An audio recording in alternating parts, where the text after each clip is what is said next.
여러분들이 나는 할 수 없다, 나는 아프다, 나는 이렇다, 나는 이래서 안 된다고 하지 마세요. 하나님은 여러분들을 하나님의 일꾼으로 세우셨습니다. 하나님은 여러분을 통하여 영광받기를 원하시고 여러분을 통하여 죽어가는 영혼을 살리시기를 원하십니다. 여러분, 우연히 일어난 일은 아닙니다. 모든 가정이 하나님이 우리를 성숙시키는 가정입니다. 오늘 본문에 보니까 고린도서 3장 6절에 일꾼이라는 단어가 나옵니다. 여기 보면 새 언약의 일꾼이라고 나오는데 이 일꾼이라는 단어는 헬라어로 디아포노스입니다. 헬라어로 뭐라고요? 디아포노스. 뜻이 뭐냐면 그 뜻이 봉사자, 시중 드는 사람, 심지어는 종이라는 뜻을 갖고 있어요. 저와 여러분이 하나님의 새 언약의 일꾼이래요. 일꾼인데 그 일꾼의 뜻이 뭐라고요? 봉사자, 시중 드는 사람, 종이래요. 그냥 돈 받고 일하는 사람이 아니에요. 페이 받고 일하는 사람이 아니라 밑에서, 그것도 위에서가 아니라 밑에서 일하는 봉사자가 디아포노스예요. 그래서 여러분, 우리가 어떻게 일을 할 때 보면 우리 다 그런 거 있잖아요. 인간의 마음은 저나 여러분 똑같아요. 어떤 마음이 있어요? 왠지 모르게 사람들이 좀 내가 있는 이 자리를 알아주기를 바래. 아닌 것 같으면서도 누가 칭찬해주면 입이 벌려져. 근데 누구든지 나한테 나는 기대하고 있는데 아우 정말 잘했어요, 뭐 어땠어요 하고 막 나한테 좀 뭐 칭찬해주지 않으면 왠지 서운해. 이런 사람들은 일꾼에 해당되지 않아요. 실격이에요. 디아코노스의 일꾼은 철두철미하게 섬기는 자입니다. 100번의 심부름을 시켜도 얼굴을 구겨지는 일이 없어요. 여러분 생각해 보세요. 옛날에 종들에게 뭐 주인이 시켜요. 일을 시키면 아유 그거 하기 싫어요. 그거 왜 해야 돼요? 인상 씁니까? 아, 네. 100번을 얘기해도 네 하고 가듯이 하나님의 일꾼 된 저와 여러분들은요 그렇게 100번을 시켜도 얼굴 구기는 일이 없어요. 그러면 어떨까요? 주인의 마음이 편할 거 아니에요. 주인의 마음이. 근데 요즘에는요 사업하시는 분들도 그래요. 그냥 여러분들 사업하시는 분들도 쉽게 말하면 노동자들의 어떤 권리를 다 챙겨줘야죠. 당연히. 그렇고 또 우리가 가게를 운영하시는 분들도 서로 인격적으로 대해야 되죠. 근데 요즘은 가게를 대하시는 분들이 그렇게 얘기한대요. 장사하시는 분들이 야 20대 아르바이트는 쓰지 마 그런대요. 그게 왜요? 그랬더니 20대 아르바이트는 일을 열심히 안 하면서 뭐만 생각하냐. 다 그런 건 아니에요. 우리 교회 친구들은 안 그래요. 아이들이 법만 더 잘한대요. 그 일은 안 하고 돈만 많이 달라고 그러고 주인이 뭐라 그러면 신고한다는 얘기를 그렇게 잘한대. 신고한다고. 그 요즘은 장사하시는 분들이 누구 눈치 봐요? 종업원 눈치를 본대요. 그 종업원 얼굴이 조금 어두워지면 뭐라 그래요? 대뜸 드는 생각이 저러다가 그만두면 어떡하지? 자, 여러분 세상은 그래요. 그러나 하나님 앞에서의 디아코노스의 일꾼은 주님의 얼굴을 환하게 만들어야 돼요. 마음 편하게. 그래서 여러분들 이 일꾼이 하나님 보실 때 너무너무 귀한 일꾼이에요. 저와 여러분이 바로 이런 일꾼이 돼야 돼요. 자, 그렇다면 첫 번째 되지. 교회의 일꾼은 누가 세우는가? 자, 교회의 일꾼은 누가 세울까요? 여러분이 장로가 되었어요, 권사가 됐어요, 집사가 되었어요, 회장이 되었습니다. 우리 구역장은 없어졌지만 구역장이 있어요. 또 반주자가 있습니다. 교사가 있습니다. 여러분 이런 직분 누가 세웠어요? 아멘. 보이는 모습으로는 사람의 손을 빌려서 이루어진 것처럼 보여요. 왜? 야 이번엔 누구 세우자 그렇잖아요 여러분들? 그런데 그 직분자가 세움을 입기까지는 하나님의 역사라는 사실이에요. 여러분 그래서 골로새서 1장 25절을 보면 다 같이 한번 골로새서 1장 25절 다 같이 읽어볼게요. 시작.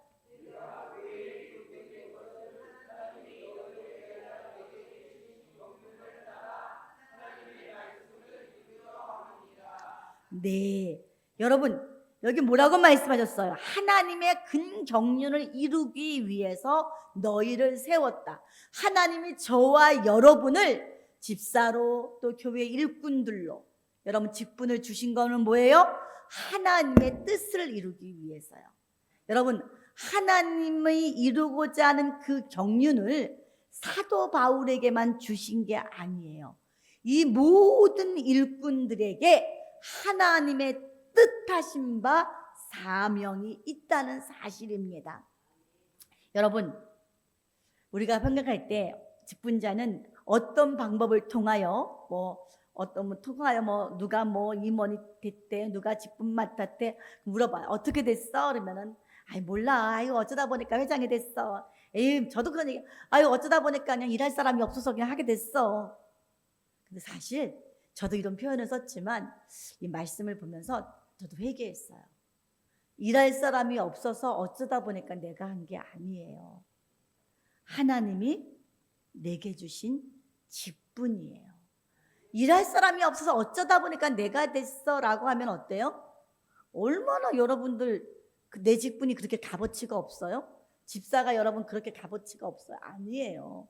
하나님이 나에게 주신 직분이에요. 근데 이렇게 직분을 맡은 일꾼에게 하나님이 그냥 쓰시는 게 아니에요.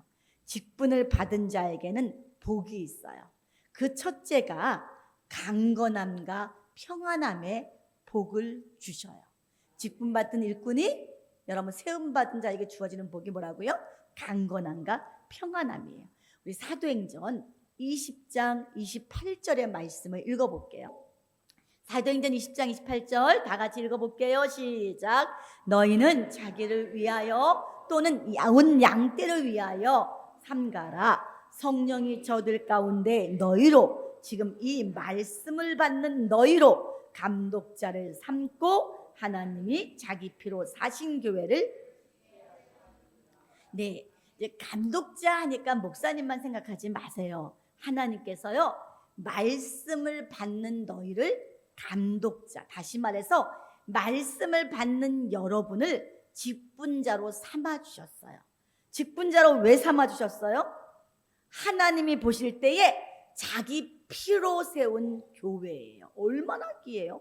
이 피는 생명 아니겠어요? 자기 피로 세운 너무나도 귀한 교회, 세상 그 무엇과도 바꿀 수 없는 교회를 위해서, 그 교회를 다스리도록 하기 위해서 너희를 직분자로 세웠다는 거예요. 너희를 감독자로 세웠다는 거예요. 그래서 교회는 이 땅 위에 있는 하늘나라 대사관이에요. 여러분 우리가 미국에 가면은 뭐가 있어요? 네, 한국 대사관이 있어요. 또 어디를 가도 프랑스를 가도 일본에 가도 주변 나라에 가면 다 뭐가 있어요? 한국 대사관이 있어요. 그렇다면 교회는 뭐냐? 하늘나라 하나님 나라의 대사관이에요. 그래서 하나님의 모든 관심이 어디에? 교회를 위해서 집중되어 있어요. 그래서 교회를 위해서 하나님은 일꾼을 세우시는 거예요. 여러분 가장 아끼는 교회를 위해서 직분자 일꾼을 세우셨는데 그 일꾼이 맨날 피실피실 아파서 하나님 나 못하겠어요 그러면 안 되잖아요. 여러분 그 일꾼이 하나님 제가 몸이 너무 연약해요. 나 하나님 힘들어요. 하나님 뭐라 그러셔요? 걱정하지 마라. 내가 너를 강건케 할 거야. 여러분 하나님이 주의 뜻을 위해서 일해야 될 일꾼을 연약하게 내버려 두시겠냐는 거예요. 강건하게 만드시지요. 사고로 인해서 씹지도 못하는 사람을 강건케 해서 강단에 세워서 말씀을 증거하는 종으로 삼듯이 저와 여러분이 하나님의 일을 할 때 하나님은 강건케 해주십니다. 그러니까 하나님의 뜻대로 내가 일하겠습니다. 하나님 강건케 해주시죠. 또 여러분 우리가 하나님의 일꾼에게 주시는 복이 또 평안인데요. 여러분 우리의 가정 또는 우리의 직장 또는 우리의 사업장들이 있어요. 근데 여러분 우리의 가정에 일이 터져. 막 집안에 일이 생겨. 직장에 일이 생겨. 내 사업장에 일이 생기면 여러분 교회에서 일을 할 수 있어요? 없어요? 집중할 수 있어요? 없어요? 없어요. 못해요. 그러니까 하나님이 하시는 말씀에 야 걱정하지 마. 너는 교회 일에 집중해. 네가 헌신할 수 있도록 내가 책임져 줄게. 평안이 오죠. 이게 여러분 성경에 있는 얘기예요. 이스라엘 백성들이 지켜야 되는, 남자들이 지켜야 되는 절기가 있었어요. 3대 절기. 3대 절기가 되면 이스라엘의 남자들은 모두 다 예루살렘으로 가야 돼요. 그렇죠? 남자 아이들도 가요. 12살 때면 다 따라가잖아. 그런데 하나님께서 기다리고 계시는 거야. 내가 너희 얼굴을 보기를 원해. 너희들은 다 내 앞에 와. 그래서 3대 절기가 되면 가는데 멀리 시골에 있어. 시골에 있어도 이 절기 때는 예루살렘 성전으로 가야 돼. 그래서 예루살렘에 가면 하루만 있다 오는 게 아니에요. 적어도 무교절을 지켜야 되잖아. 뭐 유월절. 또 이 절기를 지키려면 많은 사람들이 예배를 드리러 오니까 일주일 정도가 걸려요. 얼마 정도 걸린다고요? 일주일. 그럼 여러분 예루살렘에서 일주일을 보내는데 저 먼 시골에서 걸어서 오는데 얼마 걸릴까요? 일주일 걸려요 보통. 돌아가는데 또 일주일 걸려요. 그럼 여러분 절기 한번 지키려고 오는데 3주 내지 4주가 걸릴 수 있어. 가까운 사람들은 괜찮겠지만 보통 3주 내지 4주를 여러분 남자들이 집을 지켜야 되는데 집을 비워놓고 가. 그럼 걱정이 될까요? 안 될까요? 당연히 걱정이 될 수 있겠죠. 그렇죠? 남자들이 집을 비워놓고 가는데 아유 옛날 같으면 도둑이라도 들어오면 어떡해? 또 도둑이라도 양떼를 다 훔쳐가면 어떡해? 아니면 우리 집을 다 그냥 부셔놓고 우리 집 아이들을 또 내 아내를 종으로 끌고 가면 어떡해? 여러분 고민거리가 생기죠. 또 비워놓고 가잖아요 집을. 도둑이 들어올 수 있잖아요. 근데 뭐래요? 절기를 지키기 위해서 하나님의 규례를 지키기 위해서 간다라고 할 때 하나님 뭐라요? 내가 너 지켜줄게. 걱정하지 마. 우리 출애굽기 34장 24절입니다. 자, 다 같이 한번 읽어보겠습니다. 34장 24절. 출애굽기 34장 24절 읽어보시겠습니다.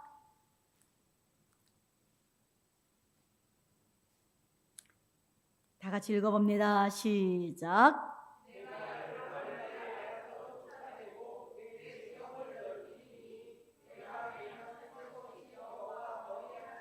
보이러 올 때에 아무 사람도 네 땅을 탐내어. 아멘. 여러분 지금 예배드리러 왔는데 아유 우리 집에 일이 걱정이야 그러십니까?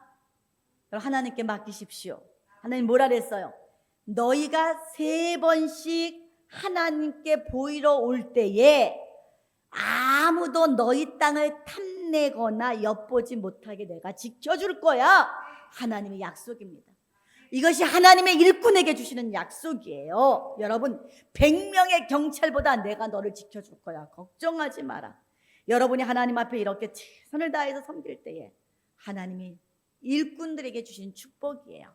자, 그 다음에 두 번째로 아까 제가 강건함과 평안함이라 그랬죠? 두 번째로 하나님이 일꾼에게 주시는 축복이 뭔지 아세요?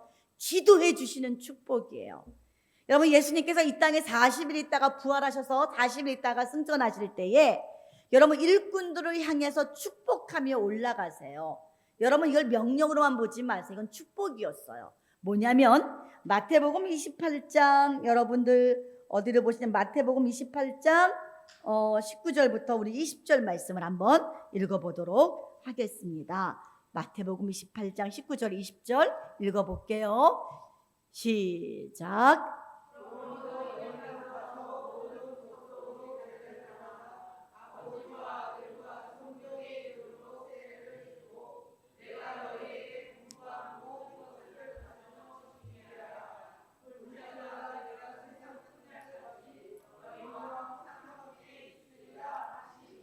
아멘. 여러분 이게 바로 축복이에요. 하나님은 내가 세상 끝날까지 내가 너와 함께하리라. 예, 너는 모든 족속으로 제자를 삼아 내가 세상 끝날까지 너와 함께할 거야. 이건 주님이 손들고 축복해 주시는 거예요. 우리는 예수님이 부활해서 올라가실 때 이렇게 올라가는 모습만 생각을 해요. 와 멋있게 쫙 올라가는구나. 그렇죠? 그림 그릴 때 보면 이렇게 올라가는 모습을 그리잖아요. 근데 이건 뭐 하는 거예요 지금? 축복해 주시는 거예요. 기도해 주시는 거예요. 여러분 로마서 8장 34절을 보면 어떤 말씀이 있어요? 예, 이 말씀도 찾아서 읽어봅니다. 로마서 8장 34절입니다. 다 같이 읽어보겠습니다. 시작. 누가 정죄하고요 죽으신 아니라 다시 살아나신 이는 그리스도 예수시니 우리를 위하여 간구하시는 자신이다. 아멘. 예수님은요 지금 보좌 우편에서 우리를 위해서 간구하신대요. 예수님의 그 기도의 손, 축복의 손은 안 내려가고 있어요. 계속해서 우리를 위해서 기도하고 계세요. 근데 예수님이 기도하실 때 우선순위가 있을 거 아니야. 여러분, 우리도 기도할 때 제목들을 놓고 순차적으로 기도하잖아요. 자, 예수님께서 누구를 위해서, 어떤 자를 위해서 먼저 기도하시겠어요? 여러분들, 예수님께서도요 아까 주신 지상명령, 그쵸? 땅끝까지도 내 증인되라. 여러분, 예수님이요 명령을 목숨같이 여기고 떠받든 복음의 일꾼들을 예수님의 기도 대상 1위예요. 아니 영순이야. 여러분, 직분자는 이런 축복을 받는 거야. 직분자는요 하나님이 제일 먼저 기도해 주시는 거야. 이 축복 받기를 원합니다. 여러분, 이 축복 받기를 원합니다. 자, 두 번째로 아까 우리 본문에서 나왔던 옛 언약과 새 언약이 있어요. 여러분, 우리는 일꾼인데 무슨 일꾼이에요? 새 언약의 일꾼이에요. 그럼 새 언약이 있고 옛 언약이 있어요. 그럼 옛 언약은 무엇일까요? 옛 언약은, 자, 이제 우리 성경을 처음 보고 나면 이제 처음 예수 믿는 사람들은 모를 수 있지만 잘 들어보시면 이제 알게 돼요. 여러분, 시내산에서 이스라엘 백성들을 시내산 이끌고 애굽에서 이끌고 나왔던 모세가 시내산에서 하나님 앞에 모세가 십계명을 받아요. 그렇죠? 모세가 율법을 받아요. 십계명뿐 아니라 율법을 받아요. 이 율법을 무슨 율법이다? 옛 언약이다라고 얘기하고 있어요. 아까 우리 읽었죠. 근데 사도 바울은 이 옛 언약 율법을 무엇이라고 정의를 했냐면 죽이는 법이래요.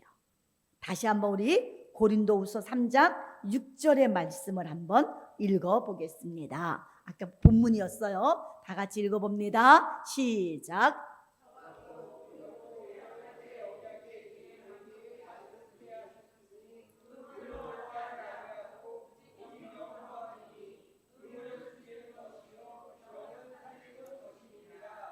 아멘. 여러분, 우리를 새 언약의 일꾼으로 세우셨어요. 그런데 여기 보니까 의문으로 하지 않고 영으로 세웠대요. 그래서 의문이 뭐라 그랬어요? 죽이는 것이요 그랬어요. 자, 의문이 뭘까요? 의문이 뭘까요? 의문이 뭘까요? 자, 여러분에게 보여드립니다. 의문은 무슨 뜻이냐면, 잘 보이십니까? 예, 의자가 무슨 자예요? 법의자예요. 근데 보통 우리가 한 사전을 보면 거동의라고 나. 거동의 의다라는데 쭉 보면 이게 뭘 뜻하면 법도, 법식, 예절 뜻하는 의자예요. 그래서 우리가 예의 범절할 때의 의자가 바로 이 의자예요. 그래서 의문하면 우리는 보통 퀘션만큼 정말 의문되는데 그게 무슨 뜻이야? 의문이가 할 때 퀘션 마크가 아니에요. 모른다는 퀘션 마크가 아니라 무슨 뜻이라고요? 법의자에다 글 문자가 들어가 있는. 그래서 이 얘기는 뭐예요? 법을 적어 놓은 글이다가 바로 의문이에요. 이해가시죠? 의문이라는 것은 법을 적어 놓은 글이에요. 바로 이게 율법이죠. 율법. 법을 적어 놓은 글, 율법입니다.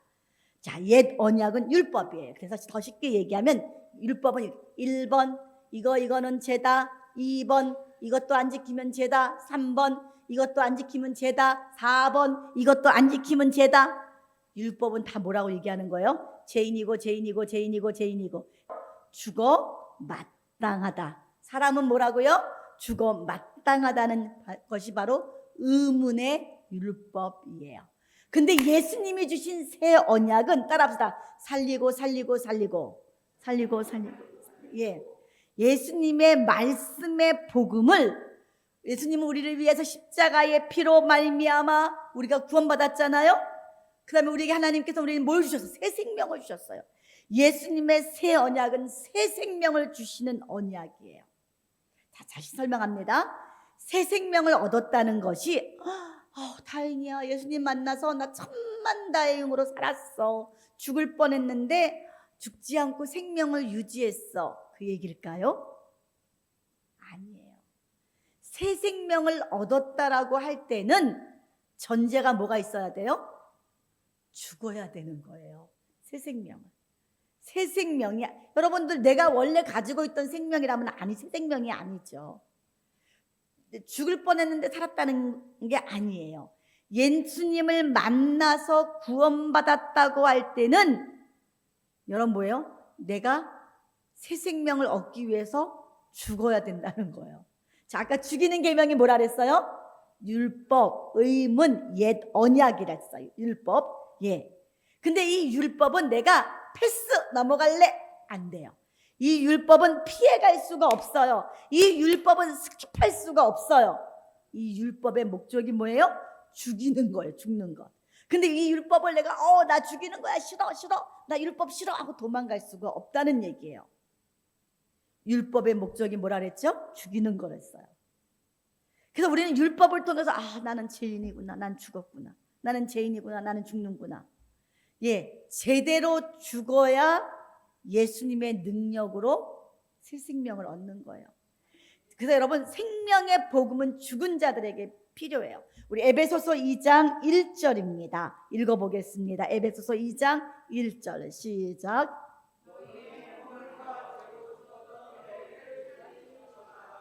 네, 저와 여러분은 율법을 통해서 보니까 뭐예요? 이미 나는 죄로 죽은 자야.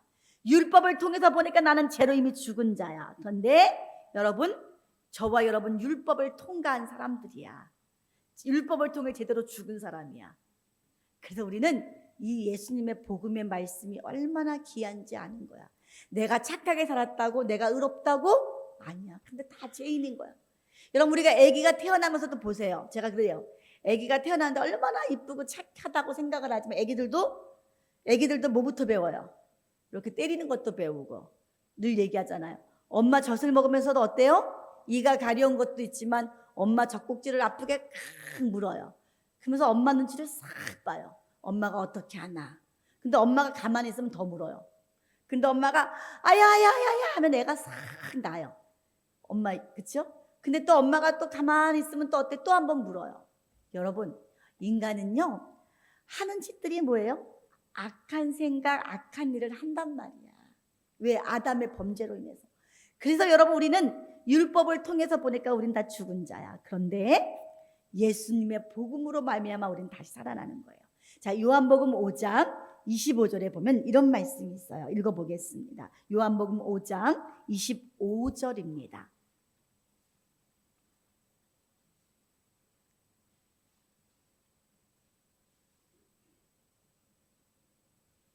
다 같이 한번 읽어볼게요. 시작.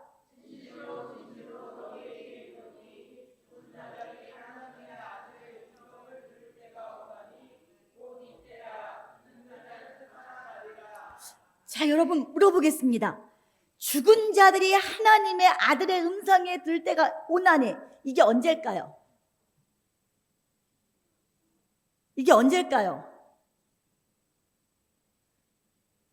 언제일까요? 주님 재림하신 날이요? 요한복음 5장인데요? 부활하신 날이요? 요한복음 5장입니다. 시간적인 것도 한번 생각해 보세요. 분명히 뭐라 그랬어요? 하나님의 아들의 음성을 들을 때가 오나니, 곧 언제요? 이때라. 듣는 자는 살아나리라 그랬어요. 자, 여러분, 오늘 예수님이 했던 이 말씀을 하실 때 있던 장소가 공동묘지였습니까? 공동묘지에서 죽은 자들이 이 말을 들으면 살아나리라 그러셨습니까? 공동묘지에 죽은 사람들이 아니에요. 누가 하나님 아들의 음성을 듣는 거예요? 사도 바울같이, 나는 죽었노라 고백하는 사람, 바로 저와 여러분이에요. 나는 죽었노라고 하는 그 사람이 하나님의 음성을 듣고 새 생명을 얻어서 살아나는 거예요. 그래서 복음이 누구에게나 기쁜 소식이 아니에요. 죽은 자들이 기쁜 소식이에요. 세상 사람들은 무슨 소리야, 나는 살았는데 내 힘과 내 능력으로 살아야지, 내가 얼마나 잘났는데, 이런 사람은 복음이 들리지가 않아요. 그런데 하나님, 나는 죄인입니다. 나는 주님 없이는 살 수 없습니다. 이런 사람에게 이 말씀이 들리는 거예요. 또한 여러분, 아까 얘기했잖아요. 율법은 우리가 피할 수가 없다 그랬잖아요. 율법을 통과하지 않고는 복음으로 갈 수가 없어요. 그래서 여러분, 두 번째로 우리가 갈라디아서 3장 24절을 한번 읽어볼게요. 예. 갈라디아서, 예. 아까 제가 옛 언약은 의문이다 그랬어요. 또 옛 언약은 몽학 선생이에요.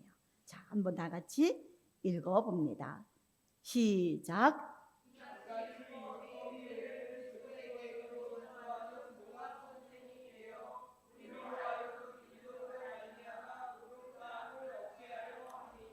네, 율법이 무엇과 같대요? 몽학 선생이다 그랬어요. 옛 언약 율법은 몽학 선생과 같은 자래요. 자, 여러분, 몽학이 뭘까요? 몽학이 뭘까요? 아이고, 몽롱한 사람입니까? 몽학이 뭐예요? 자, 이제 몽학을 한자로 또 살펴봅니다. 몽학 보겠습니다. 몽학이 무슨 뜻이에요? 입을 뭘 덧입다는 뜻이에요. 덧입다. 그 다음에 뭐예요? 더하기 배울 학. 학문을 더 읽는다. 배움을 더 읽는다는 거예요. 그래서 이 몽학 선생이라는 것은 옛날 성경을 기록할 당시에 헬라 시대에는 귀족 집안에 다 가정교사가 있었어요. 어떻게 보면 가정교사도 그 집의 종이었어요. 그렇지만 가정교사는 굉장히 똑똑한 사람들이었어요. 여러분, 흔히 이 집사라고도 부르죠. 이 가정교사 집사는요, 이 주인의 귀족 집안의 자녀들의 교육을 담당해요. 여러분, 학문도 가르쳐요. 예의범절도 가르쳐요. 옷 입는 것도 가르쳐요. 식사 예절도 가르쳐요. 여러분, 세상 모든 상식도 가르쳐요. 그런데 이분들을 가르쳐서 우리는 몽학 선생이다 그래요. 근데 이 몽학 선생은 비록 귀족의 아들, 딸이라 할지라도 얘네들이 공부를 안 해. 못해. 깨닫지를 않아. 숙제를 안 해와. 그러면 어떻게 해요? 몽학 선생이라도 회초리를 들고 귀족의 아들을 때릴 수가 있어요. 이게 몽학 선생이에요. 이게 바로 율법의 역할이에요. 그래서 여러분, 몽학 선생이 회초리를 드는데 어느 때까지? 이 자녀가 장성해서 유업을 물려받을 때가 되면 몽학 선생은 거기까지만 가르치는 거예요. 이게 기한이에요. 다시 말해서 율법은 몽학 선생 같아. 그래서 우리를 야, 이거 안 돼, 회초리로 때리고, 이거 안 돼, 회초리로 때렸어. 근데 우리가 어느 때까지? 예수님을 만나서 예수님의 아들, 딸로 기업을 받을 자가 되니까 이때는 뭐가 필요한 거예요? 몽학 선생인 율법이 아니라 복음만 필요한 거죠. 그냥 율법도 전체 복음 안에 있는 내용이에요. 그렇다고 제가 율법이 필요 없다는 얘기는 아닙니다. 율법이 복음 안에 다 있어요. 자, 근데 옛 언약은 율법이기 때문에 다 뭐예요? 정지하는 직분이라 했어요. 근데 새 언약은 어떤 직분이에요? 새 언약의 직분은 살리는 직분이야. 그래서 저와 여러분은 어떤 직분을 해야 돼요? 살리는 직분. 우리 새 언약의 일꾼이잖아. 근데 옛 언약과 새 언약의 차이가 있어. 옛 언약에는 이게 없어. 새 언약에는 이게 있대. 자, 로마서 1장 17절 말씀입니다. 시작. 복음에는 하나님의 의가 나타나서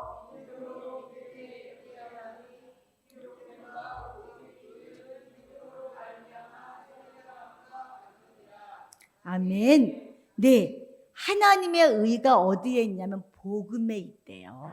바로 복음 새 언약에 있대요. 하나님의 의가. 여러분, 의가 뭘까요? 의가. 예, 내가 하는 모든 생각하는 것, 내가 행동하는 모든 것이 하나님의 뜻과 일치하는 상태가 바로 의예요. 다시 말해서 생각은 보이지 않잖아요. 보이지 않는 생각, 보이지 않는 계획하는 것뿐만 아니라 보이는 것, 내 손과 내 발과 내 입으로 하는 모든 행동, 말까지도 어긋나지 않고 하나님의 뜻에서 어긋나지 않고 하나님의 뜻과 일치하는 게 의예요. 그래서 이 의는 이 땅에 속한 게 아니에요. 이 의는 하늘에 속한 거예요. 시편 85편 11절 말씀도 찾아서 한번 읽어봅니다. 시편 85편 11절 말씀도 읽어보겠습니다.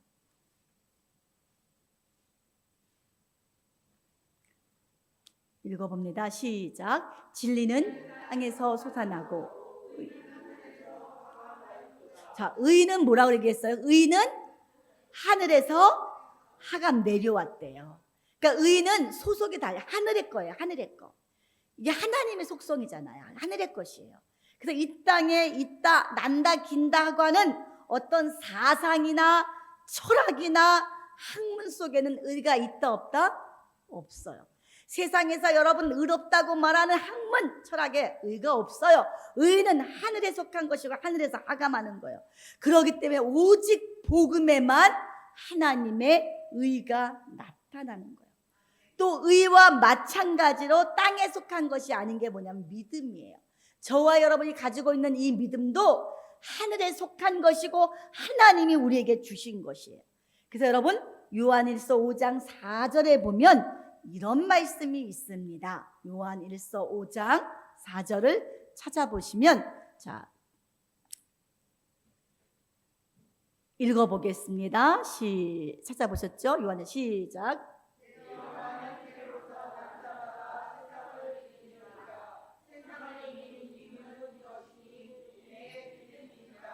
네, 이긴다는 말은 싸운다는 거예요. 결투한다는 거예요.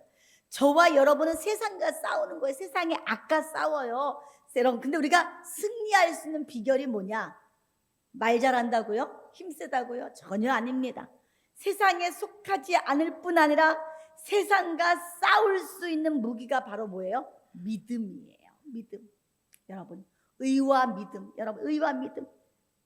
여러분, 근데 이 예수님께서 가져다 주신 이 새 언약 속에는 하나님의 의가 담겨져 있고 세상을 이기는 믿음까지 갖게 하니 얼마나 귀한 거예요. 오늘 우리가 읽었던 본문이 그 말씀인 거예요. 새 언약, 생명을 살리는 법. 그래서 저와 여러분들은 따라합시다. 우리는 고귀한 사람들이다. 자, 자신을 하찮게 여기지 마세요. 아유, 나 같은 게 하지 마세요. 여러분 하나님이 여러분을 얼마나 기이 쓰는 일꾼인지 아세요? 에휴, 나는 평신도인데요, 성도인데요. 아니요, 성도가 얼마나 거룩한 직분인데요. 땅의 일꾼이 아니에요. 하늘에서 보낸, 아까 제가 교회가 뭐라 그랬어요? 하늘의 대사관이라 그랬어. 그럼 대사관 안에 있는 여러분들은 다 누구예요? 하늘의 대사들이에요. 그래서 여러분들이, 저와 여러분들이 여러분 전하는 복음은요, 자, 세상에서 교수가 강의실에서 학생들에게 가르치는 것은 학문의 말이에요. 학문의 말. 그러나 저와 여러분들이 전하는 새 언약의 일꾼으로 전하는 그 복음은 사람의 말같이 들리지만 사실은 뭐예요? 사람의 언어, 사람의 말이 아니에요. 하늘 대사의 그 말 속에는 영이 담겨 있고 생명이 담겨 있어요. 여러분들 소중한 존재입니다. 여러분 어디 가서도 전하 예수님 증거하잖아요. 예수 믿으세요. 예수 믿어야 합니다. 우리가 죽으면 끝이 아니에요. 예수 믿어야 합니다. 이 속엔 뭐예요? 여러분이 바로 영이고 살리는 영이잖아요. 생명이잖아요. 자, 여러분 우리 다시 한번 또 본문도 읽어봅니다. 고린도후서 3장 6절. 오늘 이 본문 3번 읽어봅니다. 자, 3번 읽었어요. 지금까지 읽으면 고린도후서 3장 6절 시작. 저가 또 우리로 새 언약의 일꾼 되기에 의문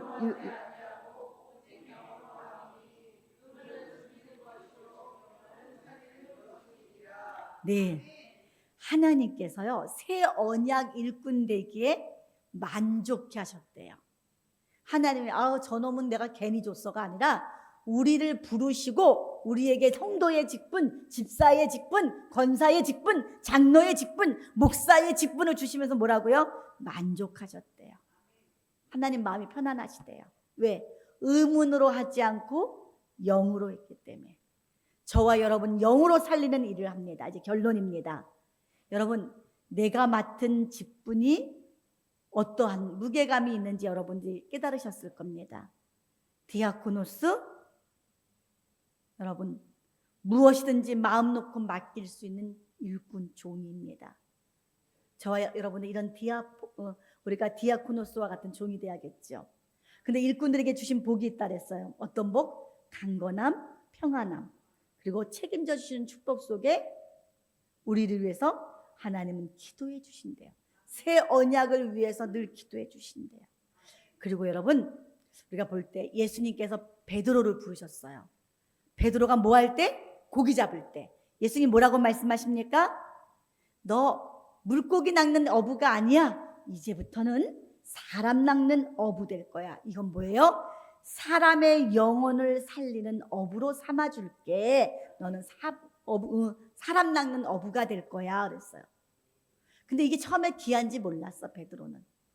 그래서 예수님이 십자가에 돌아가시고 나니까 베드로는 이 사명의 옷을 후를 벗어버렸어. 세상 천지 가장 귀한 이 사명의 옷을 후를 벗어 던지고는 에휴, 예수님도 돌아가셨으니 뭐하자? 물고기나 잡자. 내 본업으로 돌아가자. 그러나 예수님은 다시 나타나셔서 베드로에게 네가 나를 사랑하느냐? 물으시면서 내 양을 먹이라. 내 양을 치라 하면서 다시금 사명의 옷을 입혀주셨어요. 그래서 베드로 전후서를 보면 베드로가 뭐라고 고백해요? 예수 그리스도의 종된 나 베드로는, 예수 그리스도의 사도 베드로는. 여러분, 이게 베드로의 전부예요. 베드로, 당신을 소개해 보세요. 당신은 어떤 사람입니까? 나는 예수 그리스도의 종입니다. 당신은 어떤 사람입니까? 나는 예수 그리스도의 사도입니다. 여러분, 나는 누구입니까? 당신은 누구입니까? 하면 여러분 뭐라고 대답하실래요? 나는 예수 그리스도의 종, 한현배들교회의 성도입니다. 나는 예수 그리스도의 종, 권사 직분을 받은 아무개입니다. 나는 예수 그리스도의 종, 장로의 직분을 받은 아무개입니다. 이렇게 고백할 수 있어야죠.